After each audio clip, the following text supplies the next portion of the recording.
बहरहाल मैं सुमेरा के पास जाना चाहूंगा। सुमेरा, वहां आपके साथ जो लोग मौजूद हैं, एक बात जो साइलेंट के हिसाब से मैं पहले पूछ रहा था, अब मैं उसको जरा दूसरे तरीके से पूछता हूं। एक बात यह कही जाती है कि तृणमूल कांग्रेस का जो स्टाइल ऑफ फंक्शनिंग है उसमें बहुत सारे लोग चुप रहना बेहतर समझते हैं, या तृणमूल कांग्रेस के समर्थक हैं तो खुलकर बोलते हैं। क्या यह बात भी कुछ इंडिकेट करती है रिस्पोंडेंट्स के लिहाज से?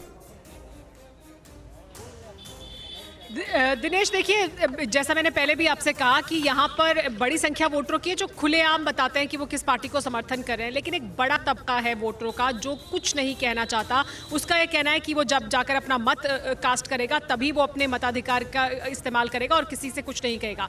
ये रिफ्लेक्शन भी है पश्चिम बंगाल में किस तरह की राजनीति होती रही है, कैसे पूरे एक एक इलाके में, मोहल्ले में एक पार्टी का वर्चस्व होता है तो दूसरे इलाके में दूसरी पार्टी का वर्चस्व होता है। वहाँ एक भी व्यक्ति अलग पार्टी का नहीं हो सकता क्योंकि उसका वहां रहना मुश्किल हो जाएगा। ये पश्चिम बंगाल की राजनीति की हकीकत है। लेकिन यहाँ जो जनता मौजूद है, ये उनसे बात करते हैं। आप कुछ कहना चाहेंगी? पश्चिम बंगाल में आपको क्या लगता है कि कौन सा मुद्दा है जो सबसे अहम है और क्या उस पर केंद्रित है चुनाव अभी? हाँ, ऑब्वियसली है, क्योंकि हम लोग युवा वो अब नौकरी, अनएम्प्लॉयमेंट से बहुत सारा जूझ रहे हैं। तो कोई भी मोदी या दीदी, उससे हमें नहीं फ़र्क पड़ते हैं। हम लोग नौकरी चाहते हैं। और आपको क्या लगता है कि अभी तक नहीं हुआ? 10 साल में ये सब नहीं हुआ? नहीं हुआ। कौन सी एसएससी होते हैं और WBCSC होती है, हर किसी में भी कोई ना कोई तकलीफ होती है। मतलब युवाओं को रोजगार चाहिए, यही सबसे बड़ा मुद्दा है आपके मुताबिक? आपके मुताबिक क्या रोजगार सबसे बड़ा मुद्दा है? आपको कुछ कहना है? रोजगार सबसे बड़ा मुद्दा है? रोजगार का साथ साथ इलाका का उन्नयन भी मुद्दा है। 10 साल में हम लोग का यहाँ बहुत उन्नयन हुआ है। पहले जंगल महल में क्या था? रास्ता नहीं था, बिजली का कमी था, लाइट नहीं था, बहुत काम हुआ दीदी।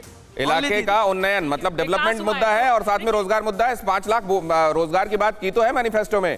अब उसके बाद क्यों कहा जा रहा है कि दीदी हो या मोदी, हमको तो रोजगार चाहिए? रिजू दत्ता, आप क्यों कंफ्यूजन है?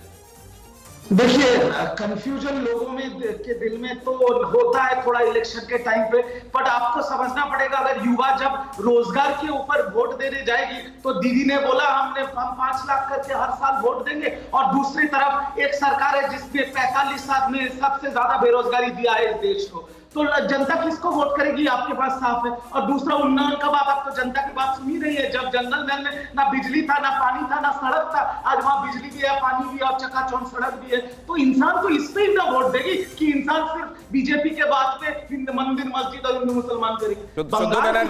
शुद्धो बनर्जी पहले ही रोजगार दिया है, अब तो 5 लाख और देंगे। बात वो करें जिन्होंने कभी रोजगार दिया ही नहीं।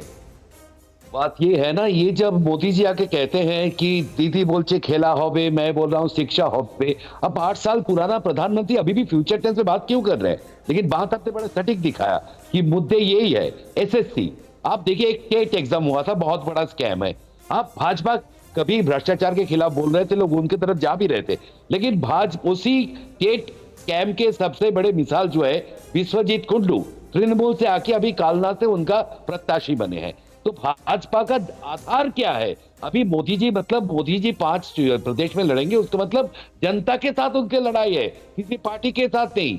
वो भी आजकल मोदी जी पहले एजेंडा सेट करते थे, लेकिन मोदी जी अब आके कांग्रेस और बाकी दलों का एजेंडे में बात करते हैं। आसाम में तो हारेंगे ही हारेंगे, तो जनता क्यों वोट देंगे भाजपा को? ये अगर अर्जुन सिंह साफ कर दे तो ये बहुत आशावादी नजरिया है आपका, या यही यथार्थ है? न्यूज़ टॉप 9 रोज सुबह 7 बजे और शाम 7 बजे सिर्फ TV9 भारतवर्ष पर।